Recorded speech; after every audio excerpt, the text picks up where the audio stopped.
This is a question from the unit Forces in Motion. A car is moving with a velocity of 13 meters per second east. It takes a turn in 6.5 seconds so that the velocity is 17 meters per second east, 30 degrees south. Determine the car's acceleration. So first, we have to take the acceleration equals change in velocity over change in time. And then to get your change in velocity, we have to use our vector components. And it says a car is moving with a velocity of 13 meters per second east. So draw your first vector. This is 13 meters per second, and it's going east. And then you want to find its x and y component. So its x component is 13 meters per second east, and its y component equals 0. And then we won't worry about the time right now, and you go to the second vector it gives you, which is actually a speed, but we can use them as vectors. So then roughly 30 degrees, and this will make a right triangle, and this goes 17 per second, and the angle will be 30 degrees. And then we'll just use our sine and cosine laws to figure out the x and y components. So let's do that now. So with the x component, you want to find your adjacent and hypotenuse. So you use your cosine law. X over 17 equal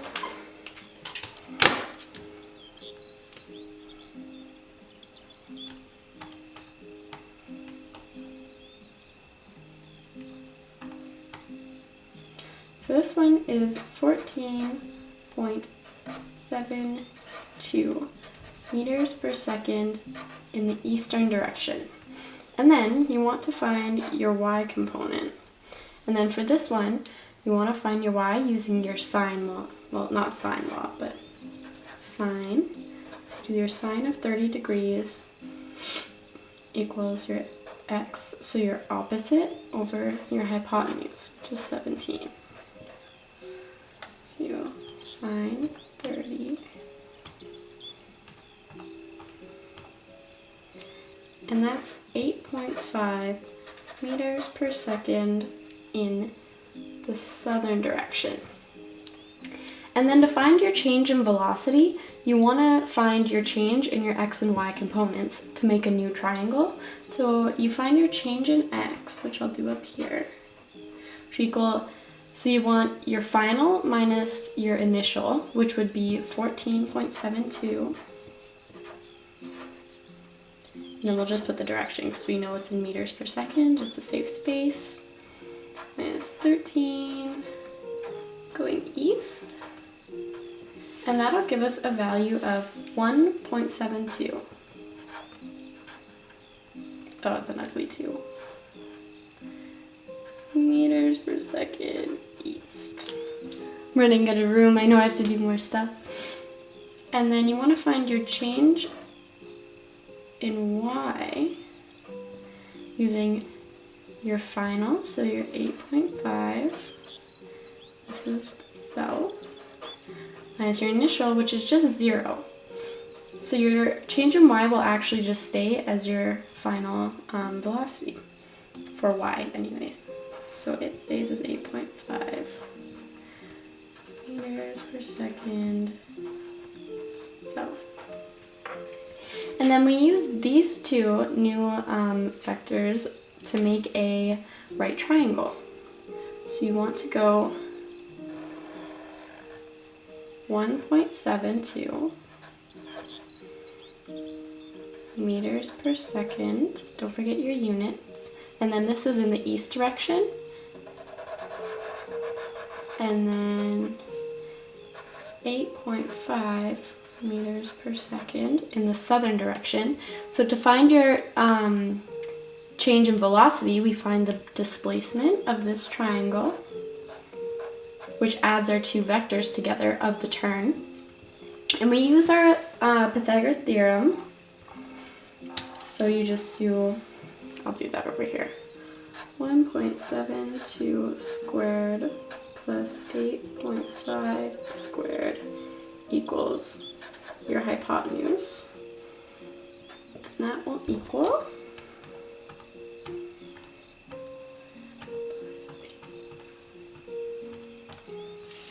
75.2 meters per second.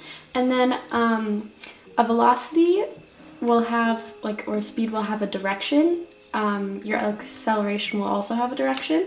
That's what the vector on top's for. So we want to find this angle because you are going from this point down here.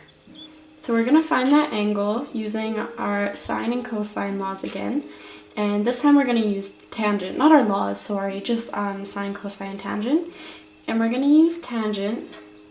We would tan theta equals your opposite, so 8.5, over your adjacent, 1.72.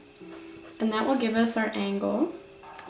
So we go 8.5 divided by 1.72 equals 4.9, and then you want a second function, tan, and it should give you 78.5 degrees or 79 degrees.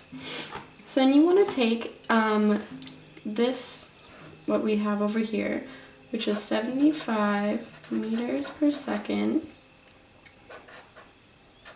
east, 79 degrees south.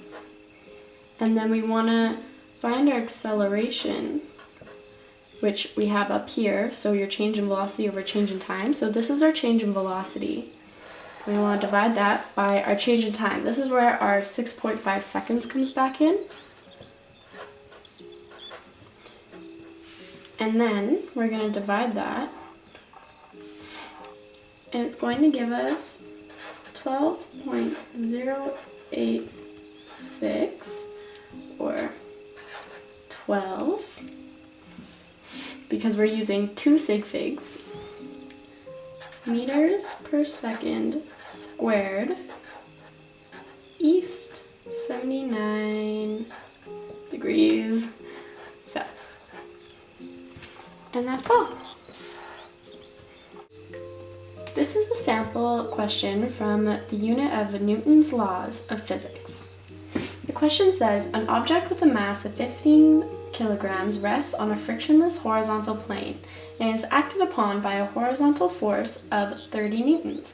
A, what is the acceleration? And B, how far will it move in 10 seconds?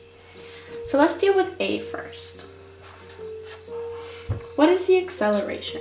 So acceleration, when we're dealing with force, is your force net divided by your mass. So to do that, we want to take our force net of 30 newtons and then divide it by our mass, which is 15 kilograms. And will simply be 2 meters per second squared. Because it's an acceleration, the kilograms will cancel out of the newtons and it will be left with meters per second squared. Pretty simple. And then we move on to B. That's an ugly B. And we go, how far will it move in 10 seconds? Well, let's go with what we know. We know our acceleration is 2 meters per second squared. And we know our mass is 15 kilograms. And then we know our change in time is 10 seconds. And we know our initial velocity will be 0. Then our displacement is what we're looking for. So we want to take a formula from our formula sheet. And I thought this one fit. It is your displacement equals VI, change in time, plus 1/2 acceleration, change in time squared. So we just want to sub in our variables for what we have. So our displacement will stay the same because that's what we're looking for. And our VI will be 0, and our change in time first is 10. And then we want to add our 1/2 acceleration, so 2 meters per second squared, multiplied by our change in time. 0 times 10 will just be 0, so that will just cross out. And then we want to use this value will be our displacement. Just do that. So 1/2 times 2 times 10 to the power of 2 equals 100. And it'll be in meters because we're looking for the displacement.